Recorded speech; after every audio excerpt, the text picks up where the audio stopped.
In the hopes that we can add some efficiencies to your assessments and to your grading, we've created this video on how to use the quizzes built into Haiku. So to create quizzes, you go to the Assess tab and then click Assessments. From here, you're going to add an assessment. There are two categories of assessments for KIA. One is called the exam, and that's what we would call a real quiz. The information here say that the kids don't get immediate feedback. Well, they don't get immediate feedback per question. They get it based on the quiz as a whole. The practice type of assessment, the kids do get to see what they've done right or wrong in each question as they do it, and they can take it as many times as they want. In an exam, you get to set the time limit, and you get to set how many times they can do the assessment. So I'm going to go with an exam. I'm going to click on Next. They have to have a title. It's a short quiz. Instructions. There are my instructions. Do not create a gradebook entry because we simply don't use the gradebook. You can create the total number of points. I'm going to say 5 because this is a short quiz.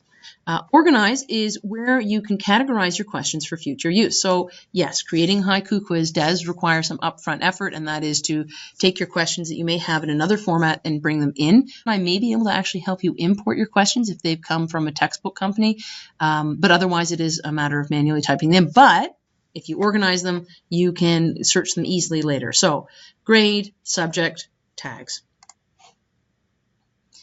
Time. I usually let the guys have an unlimited amount of time. That helps the guys who are on education plans. That means the judgment is up to you. It's not preset.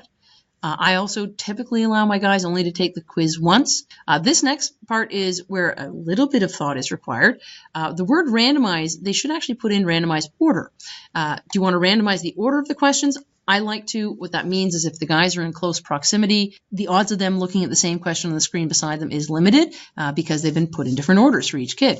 The second part, randomized answers, that's a tougher one, and I usually don't do it. And the reason is that sometimes I like to give the all of the above option. And if in the randomizing order of the answers, the all of the above option appears first, well, there's nothing above it, and so it no longer makes any sense. Similarly, if you give them the option of choose A and C, if you've randomized the order, you're actually not entirely sure what A and C are for that question. So this is one, to randomize the order of the answers. That one you've got to think about. I typically do use the randomized questions. In the name of safety, what I usually do is get the guys to sit in such a way that I can see all their screens.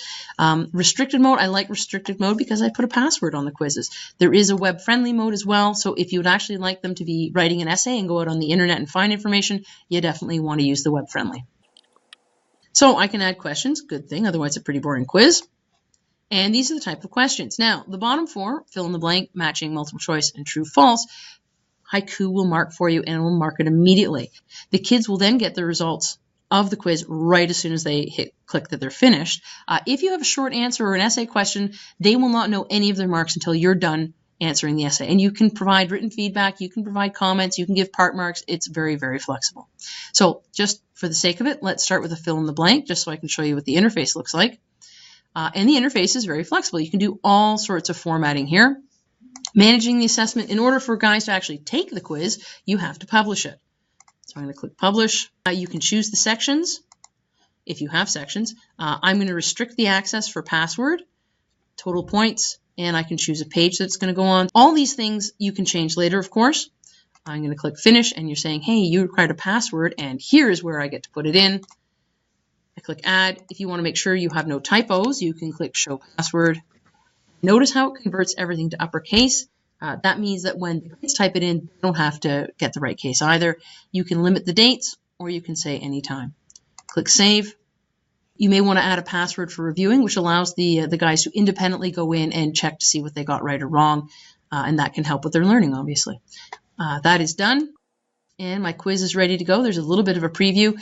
Under Manage Assessment, you can change anything. You can go back and change the settings. You can manage your passwords if you need to change them. You can see the student results. Preview allows you to go through the quiz as a student, so you may want to do that. You can make it back to a draft if you'd like to change the questions that are on it. Closing means you don't let students take the quiz anymore. So it's published.